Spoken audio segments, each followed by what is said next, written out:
এবার দেশের বিভিন্ন জায়গার আরো কিছু খবর নিয়ে একটি ডেস্ক রিপোর্ট। খাগড়াছড়ির পানছড়িতে নাশকতার পরিকল্পনার অভিযোগে চট্টগ্রাম মহানগর আওয়ামী মোটর চাকল শ্রমিক লীগের নেতা হুমায়ুন কবিরকে ধরে পুলিশের সোপর্দ করেছে জনতা। সকালে পানছড়ি বাজার থেকে তাকে আটক করা হয়। তিনি চট্টগ্রাম মোটর শ্রমিক লীগের অর্থ সম্পাদক। পানছড়ি উপজেলা জনতা ও যুবদলের নেতারা তাকে আটক করে। চট্টগ্রাম দক্ষিণ জেলা বিএনপির আহ্বায়ক ইদ্রিস মিয়া সম্প্রতি একটি সভায় স্থানীয় বিএনপি নেতাদের বিরুদ্ধে কুরুচিপূর্ণ বক্তব্য দেওয়ার প্রতিবাদে বিক্ষোভ হয়েছে চট্টগ্রামে। পটিয়া উপজেলা ও পৌরসভা বিএনপি অঙ্গ ও সহযোগী সংগঠনের উদ্যোগে এই বিক্ষোভ মিছিল হয়।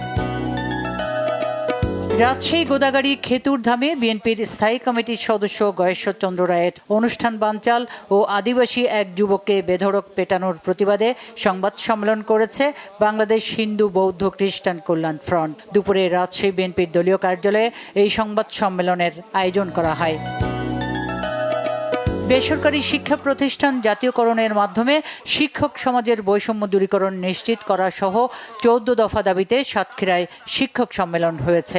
বাংলাদেশ আদর্শ শিক্ষক ফেডারেশন সাতক্ষীরা শাখার আয়োজনে শহরের শহীদ আব্দুর রাজ্জাক পার্কে আয়োজিত সম্মেলনে প্রধান অতিথি ছিলেন আদর্শ শিক্ষক ফেডারেশনের কেন্দ্রীয় সভাপতি প্রফেসর ডক্টর কোরবান আলী। ব্যাপক উৎসাহ উদ্দীপনার মধ্য দিয়ে সাংবাদিক ইউনিয়ন কক্সবাজার জেইউসির দ্বিবার্ষিক নির্বাচন সম্পন্ন হয়েছে। এতে সভাপতি, সহসভাপতি ও সাধারণ সম্পাদক সহ 9টি পদে হেলালি মাহবুব জাফর পুরো প্যানেল নির্বাচিত হয়েছেন। সকাল 9টা থেকে দুপুর 1টা পর্যন্ত কক্সবাজার প্রেস ক্লাবের হলরুমে একটানা ভোট হয়। নির্বাচনে 53 জন ভোটারের মধ্যে 39 জন ভোটার তাদের ভোটাধিকার প্রয়োগ করেন।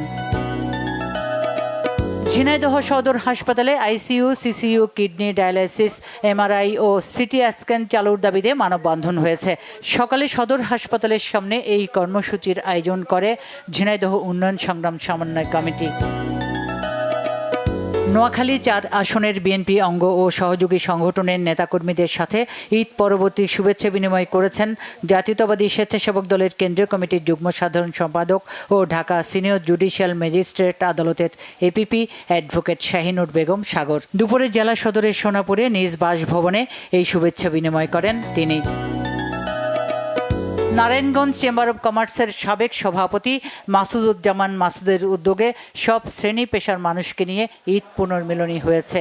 শহরের বরফকল খেলার মাঠে প্রায় 15,000 মানুষকে নিয়ে ঈদ পুনর্মিলনী অনুষ্ঠানের আয়োজন করা হয়। Bangla vision news desk.